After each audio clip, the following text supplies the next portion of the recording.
What's up YouTube, Jeff back again, and today we're continuing our coverage of the Huawei saga. You guys remember Huawei got put on the US entity list. Google then had to take some action to basically restrict them from using Android services on their phones in the future.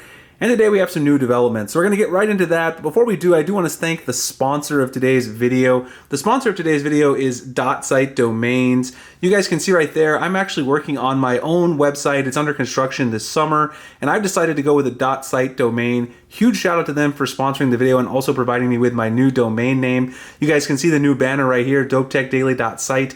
This site will be going live later in July. It currently redirects to my YouTube channel if you do visit it there yourself. But if you're looking for a new domain name for your website, maybe you want to change something fresh, something new, you can get a .site domain today. And they've also partnered with me to have a discount code so you guys can save 50% off a domain name for your brand new website. If you guys check out the description below, you can use the code DOPETechDaily, just as you see right there at checkout, and you will get 50% off your new .site domain. So I hope you'll check out my sponsor, .site Domains, and the link is in the description, as well as the discount code.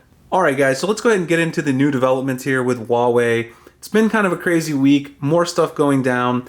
Earlier this week, Sasha Segan from over at PC Mag, he's a blogger. If you follow tech news, you probably know him. He tweeted this out. "This is totally ridiculous. Our UK writer tried to send us his Huawei Mobile P30 unit so I could check something, not a new phone, one they already owned in their business, already held by their company, just being sent between offices, and this happened." So you can see here the attachment is actually a FedEx label. It says on the FedEx label, "Parcel returned by FedEx due to U.S. government issue with Huawei and the China government, RTS, which is returned to sender." So apparently, according to Sasha, and as you can see here, he provided proof, so seems pretty legitimate, FedEx decided to return the package, not demanded by the U.S. government, just because apparently they didn't want any issues, or they were just maybe had their own company policy was now not to ship Huawei phones, which caused a big stir up on the internet. The tweet got a lot of attention. A lot of other YouTubers and popular Android bloggers, you guys can see right there, David Ruddock, Danny Winget, lots of guys who cover Android were talking about this. And obviously we were hoping to see a response from FedEx talking about this a little bit. So FedEx has now responded, so I wanted to update you guys with their response. If you take a look at this article by 9to5 Google, they posted it yesterday. FedEx reached out to them with the following update. It says the following thing. It says, "The package in question was mistakenly returned to the shipper. We apologize for the operational error. As a global company that moves 15 million shipments each day, we're committed to compliance with all rules and regulations and minimizing impact to our customers as we adjust our operations to comply with the dynamic U.S. regulatory environment." Now, obviously, this is saying that FedEx does not have a policy of necessarily restricting Huawei shipments coming to the US, and that's not their own internal policy. It is kind of vague, though, because you see this US regulatory environment bit at the end.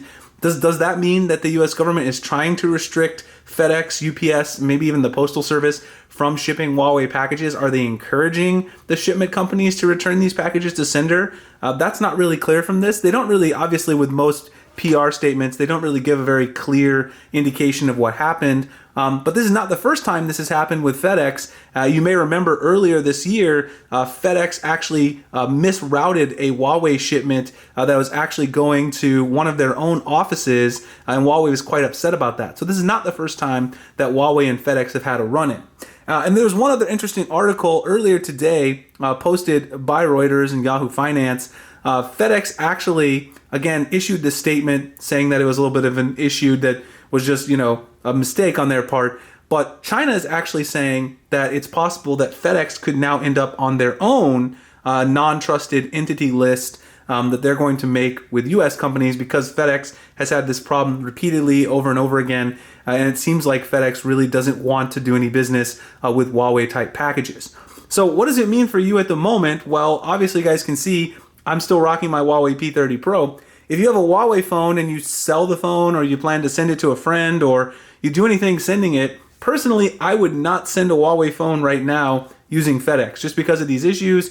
It seems like there's been too many issues to say that it's just a coincidence. Maybe someone in the company is taking action against Huawei. It certainly seems like it to me. I would go with a different carrier if you're going to ship a Huawei phone, or maybe just hand deliver the phone if you can. That might be the best thing to do. just until some of these tensions die down. So obviously I'll continue to have coverage of this. The temporary reprieve from the ban does end on August, so I will definitely get more and more coverage coming as that comes closer. If nothing gets resolved, then we're going to be looking at Huawei's new operating system, which I've done several videos about. If you guys want to check those out, I'll link them in the description. I'll definitely have more coverage on that as well. Anyway, I hope you guys enjoyed the video. If you did, please like, comment, subscribe, hit the notification icon so I can see future videos like this. Find me on Instagram and Twitter, the links in the description. Appreciate you guys checking it out, and I'll see you in the next one. Thanks a lot for watching.